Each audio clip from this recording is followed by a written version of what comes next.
Welcome to second part of lecture on legal issues. IP की next category आती है trademark. It is a business identity and helps us to identify and distinguish a company और an individual. कोई कंपनी या individual जब कोई business या किसी एंटरप्राइज में फंक्शनल है तो वो अपनी एक यूनिक आइडेंटिटी क्रिएट कर हो जाती है, करने की कोशिश करता है या करती है, या यूनिक आइडेंटिटी इस्टेब्लिश करना और उस आइडेंटिटी को बचाना, ये एक इम्पॉर्टेंट डायमेंशन आ जाता है. और ये कई तरीके से होता है, जैसे आप नाम, सिंबल, वर्ड्स, लोगो, कलर, पैकेजिंग, साउंड, साइन और उसके कॉम्बिनेशन से. और उस यूनिक चीज़ के लिए आप नीचे देख रहे होंगे एक अलग अलग बिजनेसेस ने अपने अलग अलग लोगोज, टैगलाइंस बना के रखी हैं, और उसको देखते ही, उनमें से किसी भी पार्ट को हम देखते ही हम तुरंत उसको उस बिजनेस से और उससे जनरेटेड, उससे एसोसिएटेड वैल्यू को हम इनडायरेक्टली उस ब्रांड से कोरिलेट कर पाते हैं. So a trademark must be unique, like Doordarshan. It must be distinctive, like Bhim, BHEL. A trademark must avoid adjectives like efficient. It must avoid name of person or places. It must avoid obscenity, religious or governmental words or symbols. A common shape, मतलब आप ओम या अशोक चक्र लिख के कुछ बनाएं तो वो रिलीजियस या गवर्नमेंट सिंबल से एसोसिएटेड होगा, उस पर कॉपीराइट नहीं, करेक्शन, ट्रेडमार्क नहीं मिलेगा. ट्रेडमार्क, जो रजिस्टर्ड ट्रेडमार्क है उसका सिंबल आपने कई अक्सर देखा होगा, आर के ऊपर सर्कल. जो पेंडिंग है, गुड्स से रिलेटेड है, पेंडिंग या अप्लाइड गुड्स से रिलेटेड है, उसका साइन TM होता है. और जो सर्विसेज से रिलेटेड है उसमें SM लिखा जाता है कि ये पेंडिंग है और अप्लाइड फॉर ट्रेडमार्क.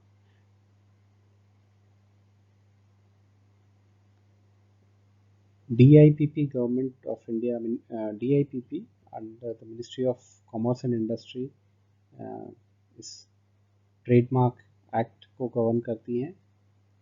और आप नीचे sign, colour combinations, jingle, name, word mark, ये सारे एग्जांपल्स देख रहे हैं. अलग अलग टैगलाइंस, अलग अलग सिंबल्स, ये ट्रेडमार्क को सिग्निफाई करते हैं. Exclusive rights, legal rights granted to the creator of an intellectual work is copyright. एक इंटेलेक्चुअल वर्क के लिए स्पेशल एक्सक्लूसिव लीगल राइट, वो इंटेलेक्चुअल वर्क किस टाइप का होना चाहिए? वो इंटेलेक्चुअल वर्क हो सकता है लिटरेरी, उसमें सॉफ्टवेयर भी इंक्लूडेड है. लिटरेरी जैसे कि कोई किताब हो, बुक हो, कोई ऐसे, कोई कॉम्पाइलेशन, कोई कंप्यूटर प्रोग्राम, या फिर वो लिटरेरी, वो इंटेलेक्चुअल वर्क हो सकता है किसी आर्टिस्टिक, लाइक जैसे कोई ड्राइंग, पेंटिंग, लोगो, मैप, चार्ट, प्लान, फोटोग्राफ, कोई आर्किटेक्चर का वर्क, कोई ड्रामेटिक वर्क हो सकता है, स्क्रीन प्ले, ड्रामा, कोई म्यूजिकल नोटेशन, कोई साउंड रिकॉर्डिंग, कोई सिनेमेटोग्राफिक फिल्म, कोई विजुअल्स. ये सारे इंटेलेक्चुअल वर्क जिस इंटेलेक्चुअल प्रॉपर्टी राइट रिजीम के क्लासिफिकेशन में आते हैं, वो कॉपीराइट है. कॉपीराइट मतलब किसी साहित्यिक या कलात्मक काम के लिए जो एक्सक्लूसिव राइट्स दिए जाए, वो कॉपीराइट है.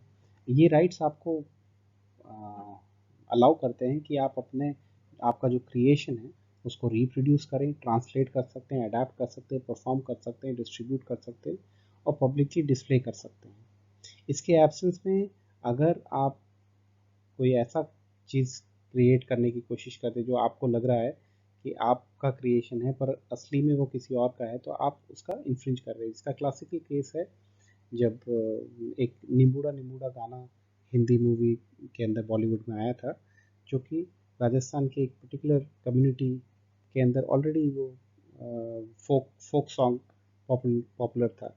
तो उस गाने का क्लेम अगर बॉलीवुड की कोई मूवी उसको, उसका फेम और उसका उससे अर्न रॉयल्टी कमाने की का एक्सक्लूसिव राइट ले, बिना उन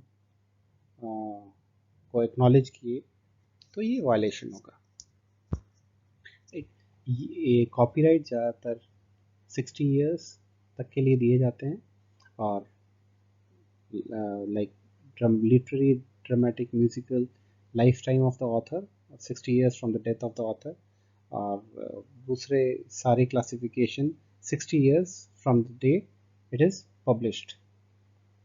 हाँ, किसी भी ऑर्गेनाइजेशन में काम करते हो आप तो बाय डिफ़ॉल्ट या आपने कोई चीज़ क्रिएट करी तो वो बाय डिफ़ॉल्ट ज़रूरी नहीं है, registration of copyright is not always mandatory, but in certain cases it is always better to have an evidentiary, to have get it registered so that you have a evidentiary value। आपने कोई किताब लिखी, बहुत अच्छा part लिखा हुआ है और आपने उसको कहीं पब्लिश नहीं कराया, पब्लिश होते ही तो वो कॉपीराइट में आ जाएगा। आपने पब्लिश नहीं कराया, वो कंपाइल्ड पार्ट पड़ा है और वो किसी और ने आपसे आपकी इन्फॉर्मेशन के बिना उसने ले जाके पब्लिश करवा दिया और उसे क्लेम करे, दैट तो आपके पास में कुछ लीगल ग्राउंड नहीं रह जाते उसको क्लेम करने का कि ये मेरा ओरिजिनल पीस है, right. It is always better to have evidentiary to get some evidentiary weightage to in your side, otherwise it is not mandatory always. आपने सुना होगा एक फेमस कोला कंपनी अपना सीक्रेट फार्मूला पूरी दुनिया में किसी को नहीं बताती। जी हाँ, हम ट्रेड सीक्रेट्स की बात कर रहे हैं। What are trade secrets?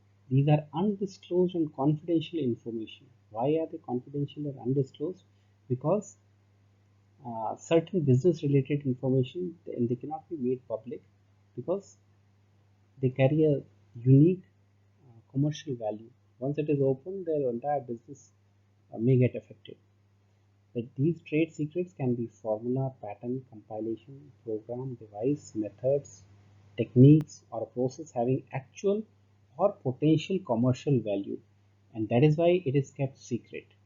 और ऐसे इनपुट्स, ऐसे फार्मूला पैटर्न ये कहाँ पे ज़्यादातर ऐसे इनपुट्स ज़्यादातर होते कहाँ पे हैं? They may include R&D information, company अभी इसी नेक्स्ट इस प्रोजेक्ट पे काम कर रही है। The software algorithm, inventions, designs, formula, financial records, ingredients, list of customers, devices, methods, contact detail of customers, strategies and policies of a company.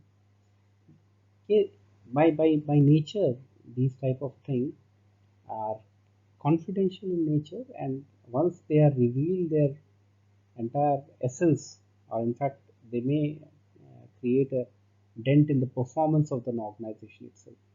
And by providing that trade secret provides an independent economic value to the organization and is reasonable under no circumstance to maintain secrecy।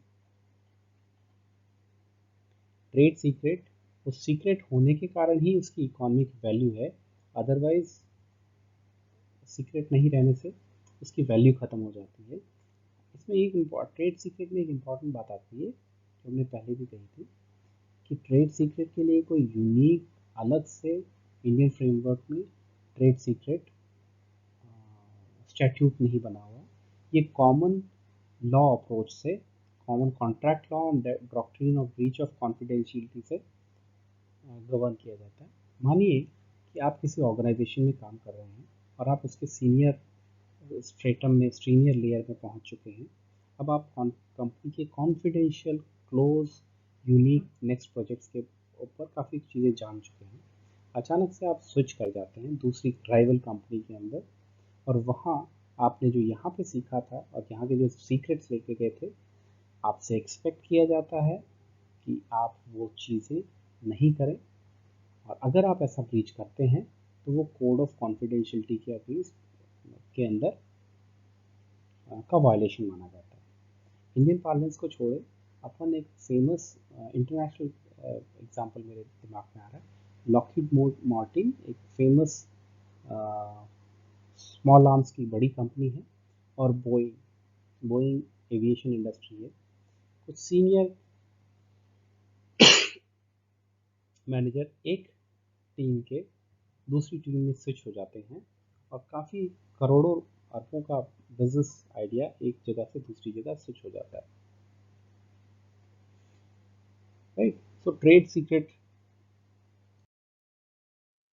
Due to technical reasons, there are 3 parts of this lecture. 2 और part बाकी हैं,